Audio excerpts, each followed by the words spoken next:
Hey, Jarvis, just wondering, how did you feel? Did you guys feel that that was a great confidence booster for you guys in this past game offensively, even though it, wasn't necessarily a big, huge passing game, but just to kind of get rolling again? Yeah, it was a step in the right direction for us. I think, as a team, we played really well. And there's things that we got to correct. There's things that we got to fix. There's opportunities that we missed for sure. But I think overall, we played a pretty solid football game. Thank you. Thank you, Mary Kay. Next up will be Tom Withers. Thanks, Rob. Thanks, Jarvis. Hey, Jarvis, you guys always want balance on offense. How much does this running game help the passing game? It's very important. It's extremely important making sure those guys get their touches in the backfield. It creates a lot of room and a lot of space for us on the outside. Once, those guys get going and we can set up the extra fake and, do certain things on first and second down, which are typically run downs, and find ways to make plays down the field. But obviously, all of that coming from, the running game.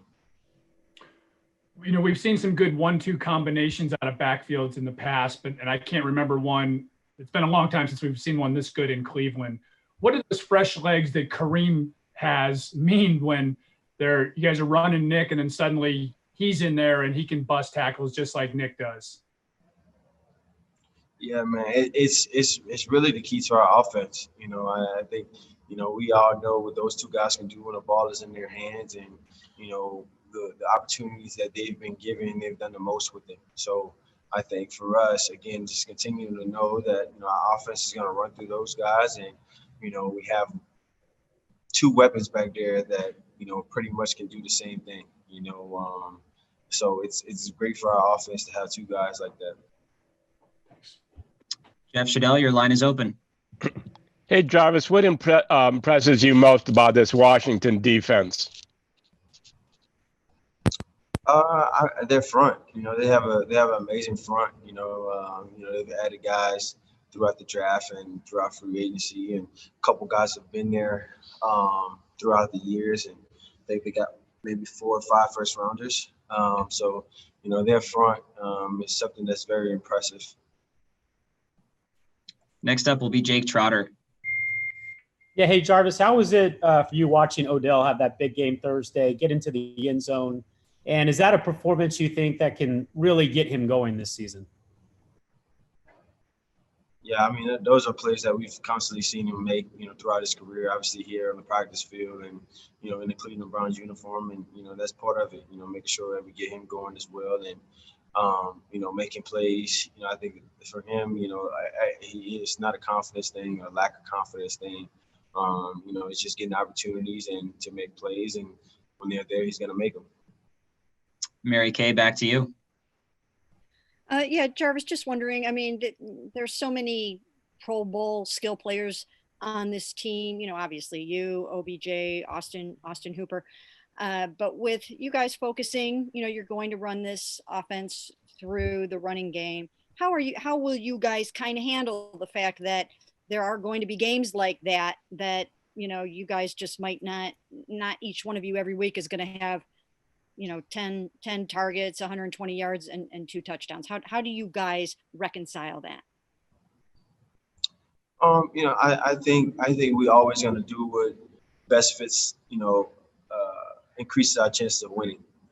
Whether that's running the ball or passing the football or having a true balance. I think the strength of our team, right now has been our running game, and we want to continue to try to use that as much as possible. But I think we're smart enough to recognize when, the ball needs to be in the air and not on the ground. And we have a lot of unselfish guys in this building, and that's what it's going to take when you got a lot of Pro Bowl caliber players on one team to be unselfish and understand that when the ball comes your way, just take advantage of opportunities, whether it be, few or many.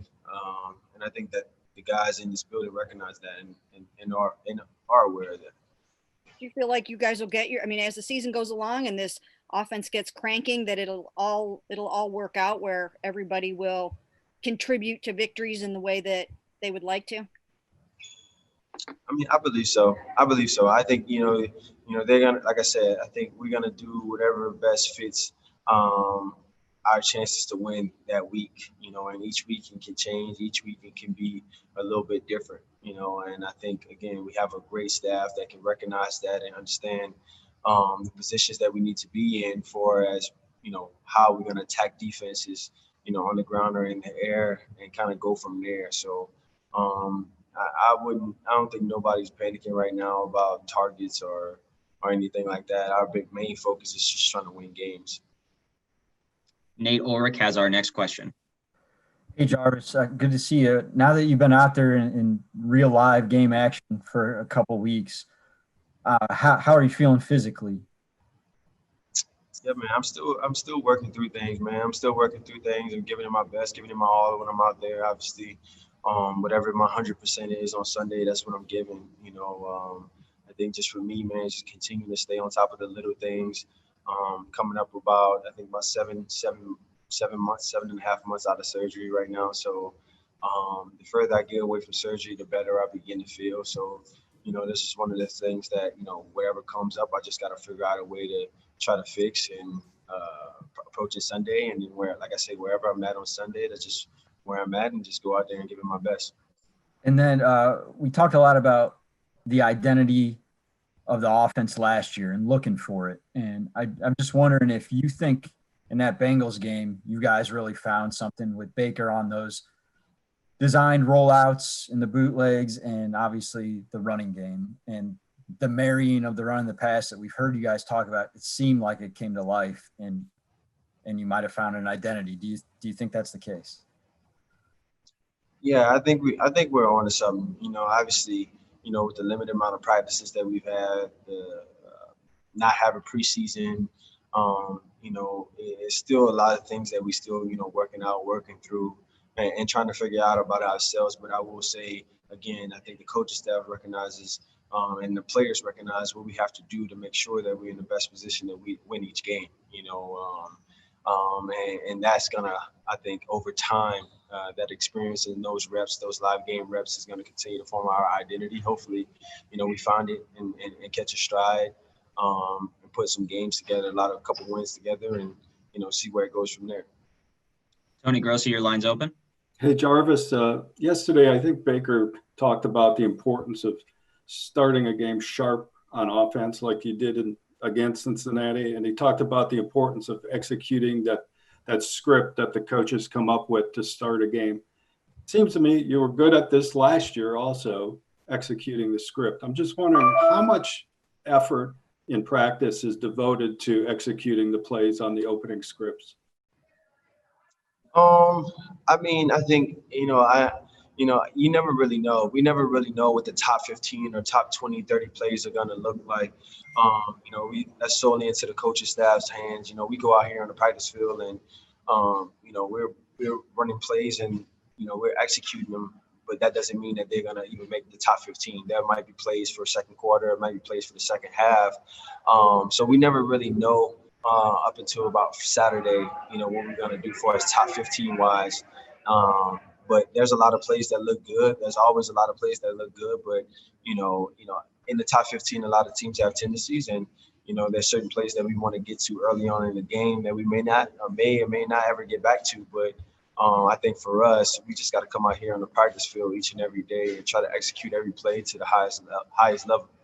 So the script is actually written on Saturdays, you think?